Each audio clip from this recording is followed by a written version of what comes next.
Selamat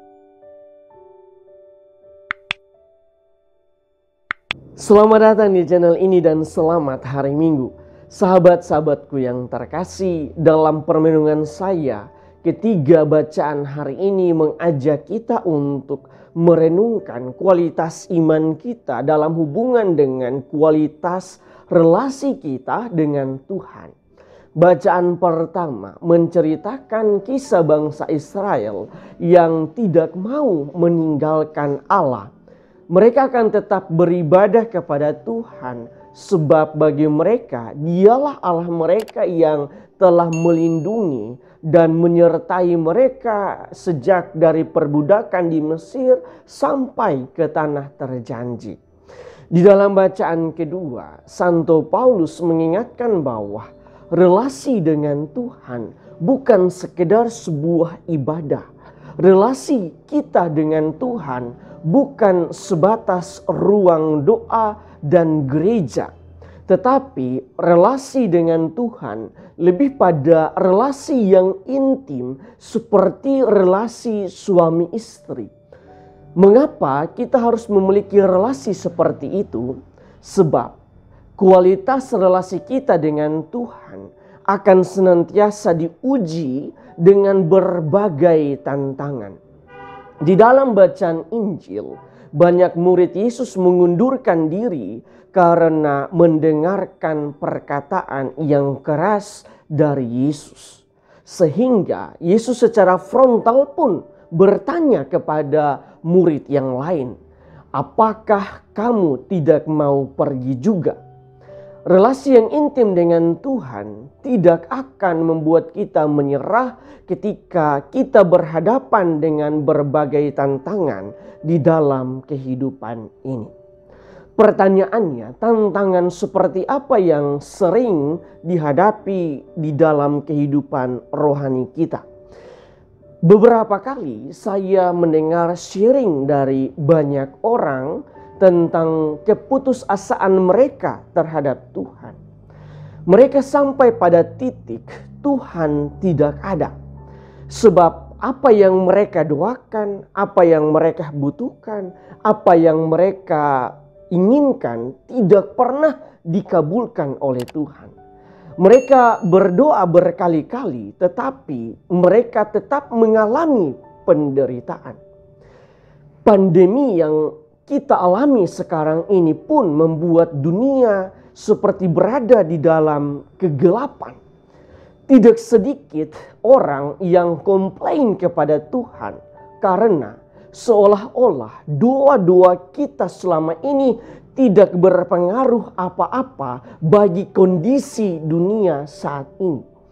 Sekali lagi, kualitas relasi yang intim dengan Tuhan akan menentukan pilihan kita, apakah kita akan pergi meninggalkannya dalam kondisi seperti ini, ataukah kita akan berkata seperti Petrus, "Tuhan, kepada siapakah kami akan pergi? Sabdamu adalah sabda hidup yang kekal." Sahabat-sahabatku yang terkasih, berdasarkan bacaan-bacaan hari ini saya suka merefleksikan beberapa remah permenungan.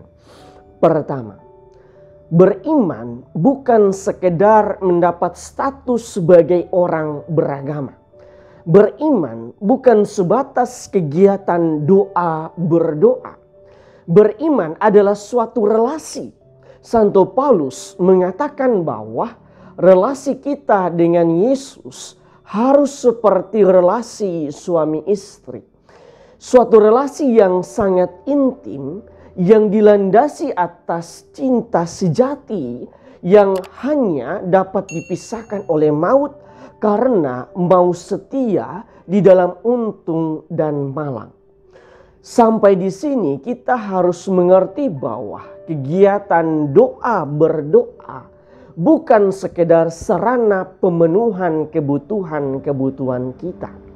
Kegiatan doa berdoa bukan sebagai sarana supaya Allah memenuhi semua apa yang kita inginkan.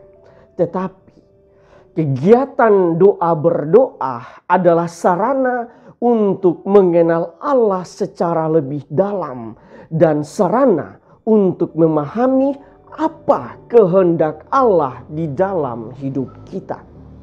Dengan demikian, kita akan melihat hidup kita, melihat dunia bukan dengan kacamata manusiawi kita, tetapi dengan kacamata, dengan cara pandang, dengan pola pikir Allah sendiri. Kedua, terkadang kita berpikir bahwa menjadi pengikut Kristus itu berarti secara otomatis kita akan bahagia. Inilah pemikiran yang salah total. Ingatlah bahwa Yesus tidak pernah menjanjikan hal yang muluk-muluk atau yang indah-indah, tetapi yang Dia janjikan bahwa Dia akan selalu menyertai kita selama-lamanya, atau dengan istilah Immanuel. Oleh karena itu, mengikuti Yesus adalah tanpa syarat dan juga harus berani memikul salibnya. Di dalam Injil hari ini, Yesus menantang para muridnya ketika mereka mendengar perkataan atau ajaran yang keras dari Yesus. Salah satu kecenderungan manusia ialah kita hanya mau mencari aman.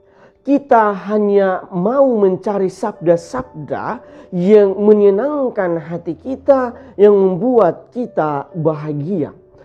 Tetapi kita lupa bahwa setiap pilihan memiliki resiko. Ketika kita memakan tubuh Kristus, maka pada saat yang sama kita harus meminum darah Kristus.